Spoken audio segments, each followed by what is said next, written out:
yes, greetings everyone, hello and all of that. You know, I was watching one of these videos yesterday, and he was talking about 4chan explaining, very simply, as 4chan always does, why Star Wars tanked. Buys an IP for boys, replace all boys characters with girls, say it's not for boys, it's for everyone, say it's explicitly female, fire your last male lead, lose billions forcing it to be just women. And V saying he genuinely doesn't know why everything that caters just for boys must be destroyed. Boys cannot have a space of their own. And I thought about why this is, and I came up with this hypothesis. You already know what I think caused all of this, the XXs. Everywhere you find them in a space where they weren't before, they ruin. There is no male space where you went prior to then suddenly find an influx of the opposite sex and go, oh, we've achieved an equalizing harmony, all is now right with the world. No, because we're not the same, we're different for a reason. Take a look at gyms and how the plague of technology ruined the Iron Dome. TikTok and the scantily dressed ones whose entire routine revolves around pumping their asses at an angle for a camera, always dressed in full makeup for some reason. Oh yeah, that's to catch the attention of men.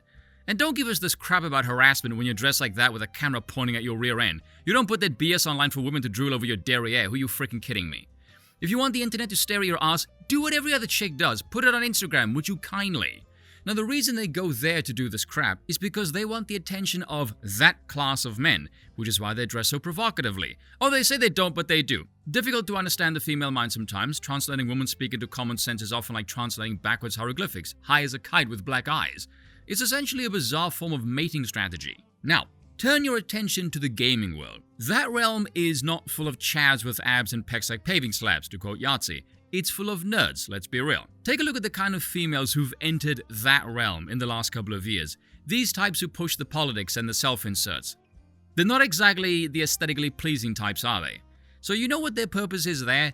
That is the only place where they can get any demographic of men to pay attention to them is through that hobby. Because no man in real life would ever give them the time of day, and so they live vicariously through the characters. Now, in reality, the gaming nerds all want the kind of girl that works out in the gym, even though they will never get them because the female characters in their games all look like that. And so these kinds of women, starved for male attention, force others to look at them in pixelated form in the hopes that this might permeate the male mind and lower their standards. And don't think this is ideological, mind you. No, this is female wiring 101 over here. Like I said yesterday, everything in their world revolves around male genitalia. And no happily married woman with a husband and kids cares about any of this crap because they've got a family. Again, this is just how women are wired. They are biologically designed to care and nurture. And if they don't have something of their own to care for and nurture, that natural drive will lead them to gravitate towards things and or ideologies that they think need fixing or claim to fix things. Why do you think women want to play the matchmaker? Why do you think they vote overwhelmingly left-leaning? Why do you think Aristophanes wrote a satirical play about women getting power immediately going full communist centuries before the concept of communism was even conceived? It's almost like there's a biological component that explains all this behavior after all. Cheers for watching, and once again, I apologize for nothing.